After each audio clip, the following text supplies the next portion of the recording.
नमस्कार, राज की बात लेकर हाजिर हूं मैं राजकिशोर।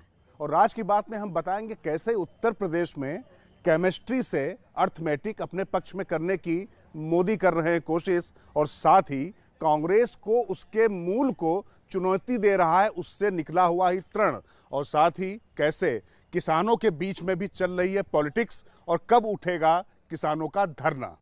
उत्तर प्रदेश में सियासी शहमात का खेल जब अपने पूरे चरम पर है तो विपक्ष आरोपों की डाल पर पूरी तरीके से हिला हिलाकर बीजेपी को बेहाल करने में जुटा है। वहीं बीजेपी अपनी जड़ों को साधने में जुटी हुई है। तो राज की बात में हम आपको बताने जा रहे हैं कि बीजेपी कैसे इस दोहरे प्लान पर काम कर रही है। एक तरफ तो वो लोग जो उनके अपने थे, जो अपने वोटर थे, उनको कैसे साधा जाएगा, और दूसरा जो अपने नाराज हैं उनको, रूठों को मनाने का।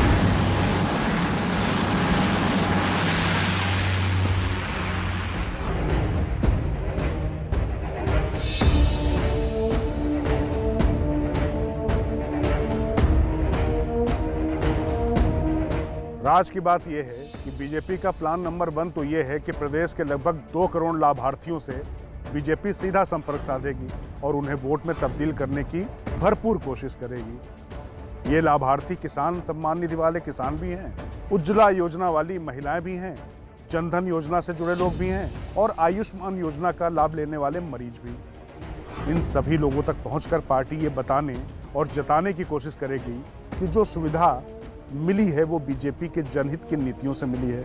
आपने दूसरा मौका दिया तो आगे कुछ और सहूलियतें मिलने का रास्ता मजबूत किया जाएगा। पार्टी के तमाम प्रकोष्ठों और पदाधिकारियों को सीधे हर लाभार्थी से मिलना है। एक लाभार्थी से 3 स्तरों पर मुलाकात कर उन्हें भरोसे के लिए मनाने की कोशिश होगी। चुनावी बिसात पर बीजेपी की दूसरी प्लानिंग बेहद संवेदनशील मसले पर है। और संवेदनशील इसलिए कह रहा हूं कि बीजेपी के नीति नियंताओं को ऐसा लगता है कि चुनावों में उनका प्रदर्शन जब भी कभी खराब हुआ है तो वो इस वजह से नहीं कि विपक्ष ज़्यादा मजबूत था, बल्कि इस वजह से कि उनके अपने लोग रिलक्टेंट थे, यानी उदासीन थे। तो जो साथी बगावत की पटरी पर चढ़े हुए हैं उन्हें उतार कर बुलंदी का साथी बनाने का फुल प्रूफ प्लान तैयार किया जा चुका है। राज की बात यह कि पार्टी से रूठे लोगों को मनाने के लिए जिला स्तर से लेकर राष्ट्रीय स्तर तक का प्लान तैयार किया गया है। इस प्लान के मुताबिक सबसे पहले जिला स्तर पर काम कर रहे अच्छे कार्यकर्ता और पदाधिकारी ऐसे लोगों को मनाने की कोशिश करेंगे जो पार्टी के लिए उपयोगी काम करते रहे हैं और आगे और ज़्यादा उपयोगी हो सकते हैं। जरूरत पड़ी तो जिला स्तर के पदाधिकारी उनकी बात राज्य के नेतृत्व से भी कराएंगे और उन्हें मनाया जाएगा। इतना ही नहीं, रूठों को मनाने के इस सिलसिले में राज की सबसे बड़ी बात यह है कि जो पदाधिकारी या कार्यकर्ता दल के लिए महत्वपूर्ण रहे हैं और अभी आहत चल रहे हैं, ऐसे लोगों से जयप्रकाश नड्डा, बीजेपी अध्यक्ष, गृह मंत्री अमित शाह और रक्षा मंत्री राजनाथ सिंह भी बात करेंगे, ताकि उनकी पीड़ा वो सुने और उनकी भड़ास निकल जाए और उनके गुस्से को शांत किया जा सके। कुल मिलाकर कोशिश ये है कि जिन भी लाभार्थियों को सरकार की योजनाओं का फायदा मिला है उन्हें अपना पक्का वाला वोटर बनाया जाए। लेकिन दूसरी चुनौती ज़्यादा बड़ी है। अपने जो रूठ चुके हैं, बागी हो चुके हैं और वोट पर चोट कर सकते हैं, उनको मनाने के लिए पूरी कार्य योजना तैयार की गई है, ताकि अपने रूठे नहीं और जिनको लाभ मिला है वो साथ में बने रहें। अब देखने की बात यह होगी कि बीजेपी की ये कार्य योजना जमीन पर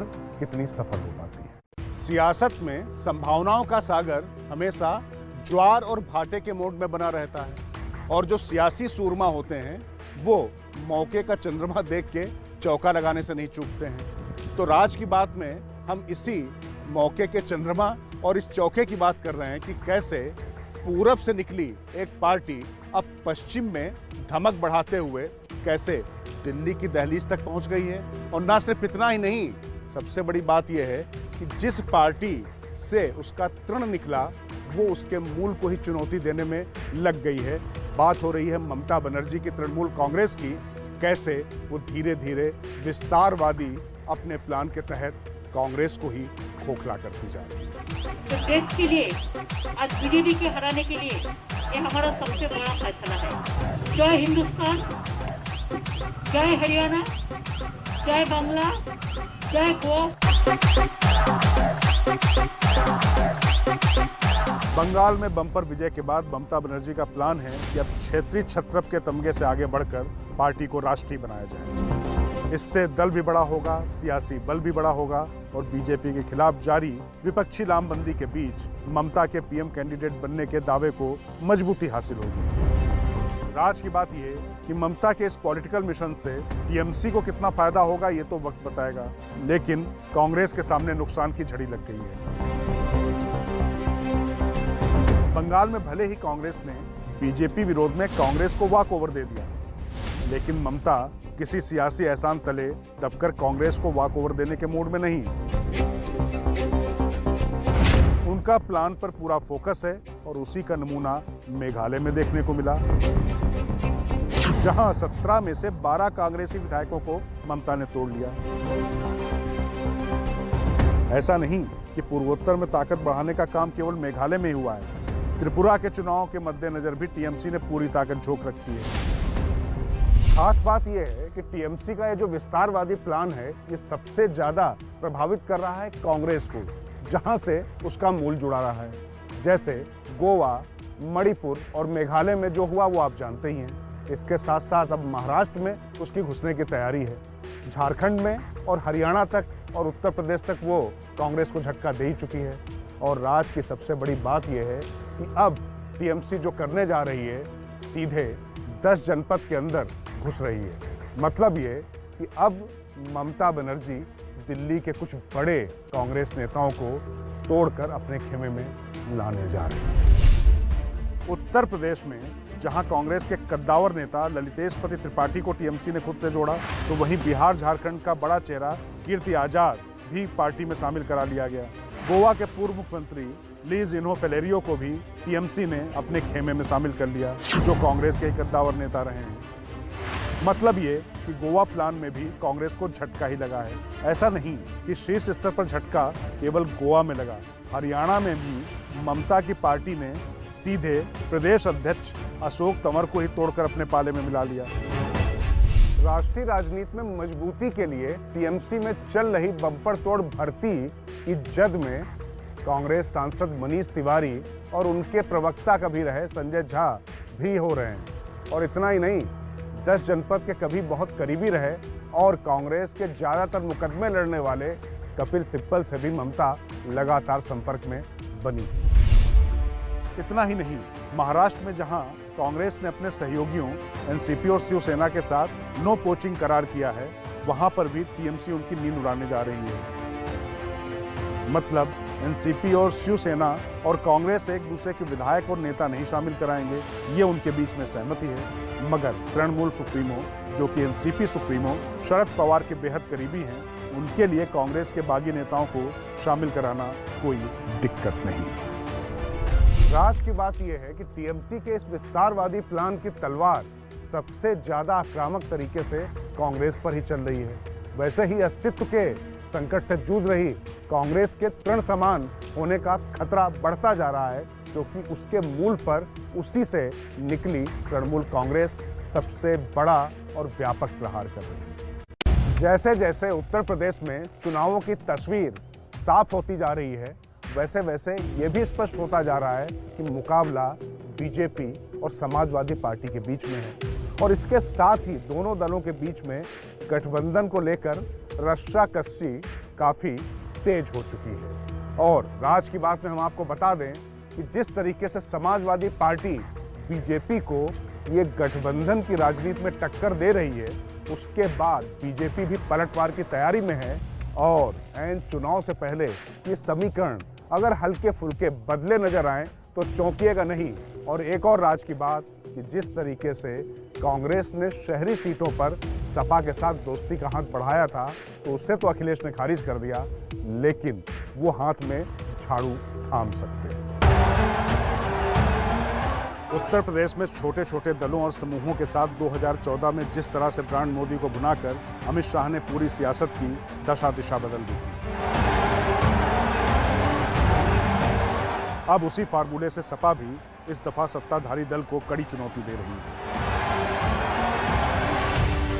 केंद्र और राज्य दोनों जगह सत्ता में बीजेपी ही है। बाकी बीजेपी को प्रचंड बहुमत यूं ही मिला हुआ था। ऐसे में तमाम गुट या दलों को वांछित तवज्जो नहीं मिली। ऐसी ही पार्टी है ओम प्रकाश राजभर की, जो बीजेपी से अलग छिटक कर अखिलेश की साइकिल पर सवार हो गई।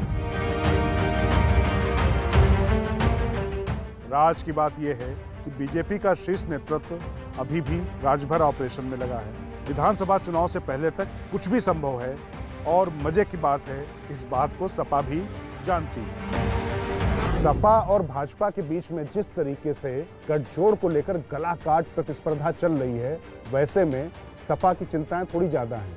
उनको ये लगता है कि ओम प्रकाश राजभर जो पहले बीजेपी के साथ में रह चुके हैं, कहीं फिर से बीजेपी उनको अपने पाले में ले जाने में कामयाब ना हो जाए। इसीलिए राजभर पर अखिलेश की भी नजर है और उनको ज्यादा भागीदारी देने का वादा किया गया है।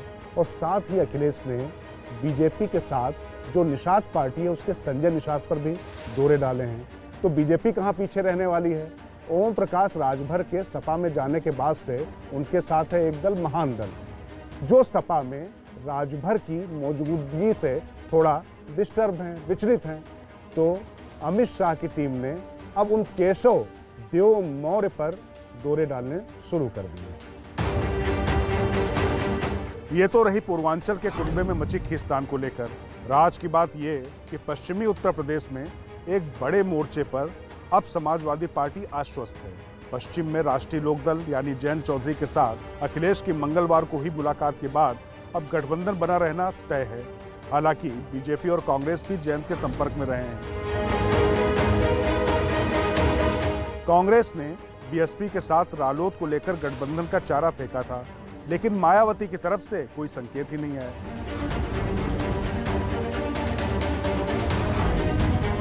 राज की बात यह कि अखिलेश ने जयंत को 36 विधानसभा सीटों के टिकट देने पर बात कर ली है, लेकिन 7 दिसंबर को संयुक्त रैली से पहले जयंत को कुछ भी बोलने से मना कर दिया है।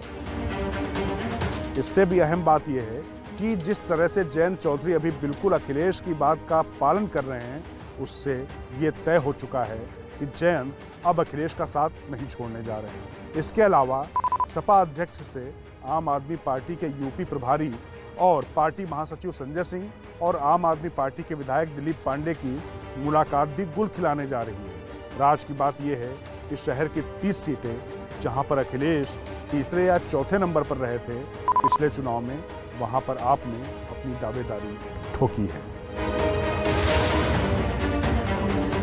ठीक यही प्लान वैसे तो कांग्रेस ने भी समाजवादी पार्टी को दिया था, लेकिन उनकी सीटों की चाहत थोड़ी ज्यादा थी। वो 60 से ज्यादा सीटें चाह रहे थे। वैसे आम आदमी पार्टी ने भी ऐसी 30 सीटों की सूची अखिलेश को सौंपी है, लेकिन अपना खाता खोलने की जुगत में जाहिर तौर पर आम आदमी पार्टी सीटों के नंबर पर समझौता करेगी ही। तो कुल मिलाकर आप समझ सकते हैं कि अखिलेश का छोटी छोटी पार्टियों के साथ में आगे बढ़ने का बड़ा प्लान पूरे समाप्त पर है। एक तस्वीर 1000 शब्दों पर भारी, और अगर उसमें इमोशन या भाव जानदार हो तो लाखों शब्द उस पर वारी। राजनीति में आप क्या कहते हैं, क्या बोलते हैं और कैसे अपने आप को पेश करते हैं, ये सब बहुत महत्वपूर्ण होता है। लेकिन इन सबसे ज्यादा प्रभाव होता है आपकी बॉडी लैंग्वेज का। और अगर ये बॉडी लैंग्वेज दो व्यक्तित्वों के बीच की बात हो तो आप मान कर चलिए कि ये जो केमिस्ट्री होती है ना, इस केमिस्ट्री से चुनाव का अर्थमेटिक यानी गणित बन भी सकता है और बिगड़ भी सकता है। और बात अगर पीएम मोदी और उत्तर प्रदेश के मुख्यमंत्री योगी की हो तो मानकर चलिए ये केमिस्ट्री और अर्थमेटिक काफी दिलचस्प हो जाता है। राज की बात उत्तर प्रदेश में केमिस्ट्री से गणित बदलने की जो कोशिश है उस पर होगी। 21 नवंबर को यूपी के राजभवन की यह तस्वीर सबके दिलो दिमाग पर छाई हुई है। मोदी के योगी के कंधे पर हाथ रखने का राज क्या, इसके क्या मायने निकाले जाएं, मोदी क्या कह रहे हैं, इन तस्वीरों को योगी ने क्यों जारी किया, आखिर जारी पड़ने की जरूरत ही क्यों पड़ी, ऐसे तमाम सवाल सियासी फिजा पर तारी हैं। अब आपने देखा होगा एक चर्चा की बात होगी, क्या मोदी जी योगी जी के कंधे पर हाथ रखकर क्या बोल रहे हैं?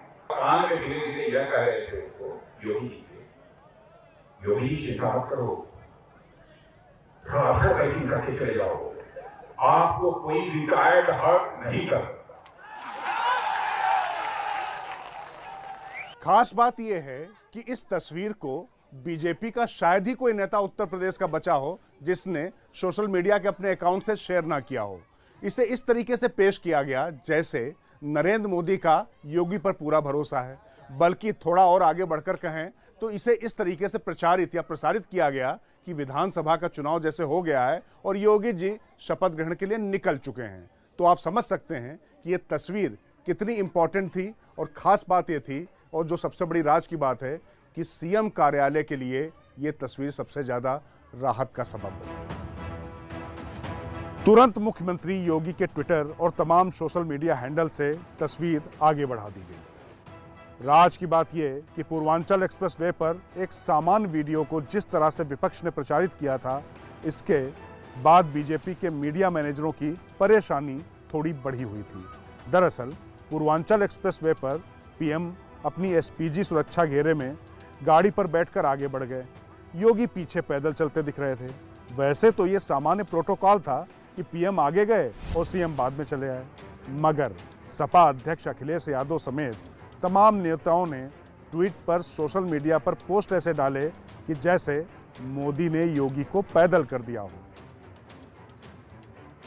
अब जनता के बीच इस तरीके के संदेश ऐन चुनाव से पहले काफी घातक साबित हो सकते हैं और पीएम मोदी इस बात को भली भांति जानते हैं कि सोशल मीडिया के युग में अगर कोई तस्वीर आपके दिलो दिमाग पर अंकित हो गई तो उसको हटाते हटाते चुनाव निकल जाएगा और नुकसान जो होना है वो हो जाएगा। वो ये बात भी जानते हैं कि एक बार एचडी देवगौड़ा की फोटो सोते हुए छप गई, फिर उसके बाद सोने वाले प्रधानमंत्री के रूप में उनकी छवि अंकित हो गई। तो इसको समझते हुए पीएम मोदी ने खुद इस पूरे विपक्ष के कैंपेन की हवा निकालने के लिए कमान अपने हाथ में ले ली। वह 21 नवंबर को जब लखनऊ राजभवन पहुंचे तो बिना किसी कार्यक्रम के ही योगी को वहां बुला लिया। राज्यपाल आनंदीबेन उस समय गुजरात में थी किसी व्यक्तिगत कार्यक्रम के सिलसिले में। वहीं पर मोदी योगी की न सिर्फ बातचीत हुई बल्कि योगी के साथ वो टहले भी। उसी समय राजभवन में मौजूद सूचना विभाग के फोटोग्राफर ने उनकी ये तस्वीरें उतारी। सियासत, ये जो मेरे पीछे आप ये भूल भुलैया देख रहे हैं ना, लगभग ऐसी ही होती है। आपका एक गलत कदम और एक गलत फैसला आपको उस भूल भुलैया में भटका कर रह सकता है। और पीएम अगर नरेंद्र मोदी की बात करें तो वो ये जो बॉडी लैंग्वेज और ये केमिस्ट्री से अर्थमेटिक बदलने वाली जो कला है उसके महारथी हैं। तो इसीलिए उत्तर प्रदेश में उनको ये समझ में आ चुका है कि जितनी ज़रूरत योगी की है उतनी ही मौर्य की भी। इसीलिए उन्होंने जेवर की रैली से पहले उत्तर प्रदेश राजभवन में योगी की पीठ पर हाथ रखा और जेवर में योगी के साथ साथ मौर्य को बुलाकर दोनों हाथ ऊपर उठा दिए। मतलब ये संदेश दे दिया है कि इस चुनावी कुरुक्षेत्र में कृष्ण वही हैं, अर्जुन चाहे कोई भी हो।